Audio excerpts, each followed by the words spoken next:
Ukraine వేదికగా America, నాటోలు రష్యాతో war games ఆడుతున్నాయి. Russia ప్రధాన భూభాగంపై దాడులు చేసేందుకు ఉక్రెయిన్ను అనుమతించి అమెరికా ఈ పంచాయతీని పరాకాష్ఠకు చేర్చింది. అమెరికా, బ్రిటన్ అందించిన దీర్ఘశ్రేణి క్షిపణులను రష్యా భూభాగంలోకి ఉక్రెయిన్ ప్రయోగిస్తోంది. దీనికి స్పందనగా రష్యా అణుబాంబులను మోసుకు వెళ్లగలిగిన సామర్థ్యం గల సరికొత్త హైపర్సోనిక్ మిసైల్ ని ఉక్రెయిన్ నగరంపై ప్రయోగించింది. ఈ కొత్త బాలిస్టిక్ క్షిపణి పేరు ఒరెక్షిక్. ఇది కేవలం 15 నిమిషాల్లో లండన్పై బాంబుల వర్షం కురిపించగలదు. బైడెన్ సర్కార్ నిర్ణయంతో పుతిన్ దారికి వస్తాడని పశ్చిమ దేశాలు, ఉక్రెయిన్ భావించాయి. కానీ పుతిన్ తన అమ్ముల పొదిలోంచి ఊహకందని ఆయుధాన్ని బయటకు తీశాడు. దాంతో ఉక్రెయిన్కు భయం రెట్టింపైంది. ఫ్రాన్స్, బ్రిటన్, జర్మనీ మేకపోతు గాంభీర్యాన్ని ప్రదర్శిస్తున్నాయి. మొదటి నుంచి ఈ యుద్ధంలో అత్యుత్సాహం చూపిస్తున్న బ్రిటన్, పోలాండ్కు తగిన గుణపాఠం నేర్పాలని రష్యా భావిస్తోంది.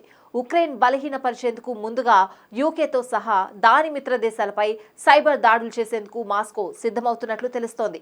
ఇదిలా ఉంటే ఉక్రెయిన్పై ఆక్రమణకు పాల్పడిన రోజే రష్యాలోని అణ్వాయుధాలను యుద్ధంలో వాడేందుకు సిద్ధంగా ఉంచారట.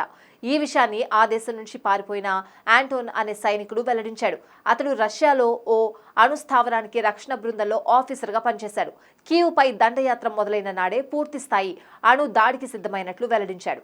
ఇక ఈ సంక్షోభం మొదలైన నాటి నుంచి ఉక్రెయిన్కు ఆయుధాలిస్తూ అమెరికా వేడుకు చూస్తోంది. చివరకు రష్యా ఉక్రెయిన్పై అణ్వాయుధం ప్రయోగించే వరకు అది ఊరుకునేలా లేదు. అమెరికాతో శత్రుత్వం ప్రమాదకరం, కానీ దానితో స్నేహం ప్రాణాంతకం అన్న అమెరికా మాజీ విదేశాంగ మంత్రి హెన్రీ కిస్సింజర్ మాటలు నిజం.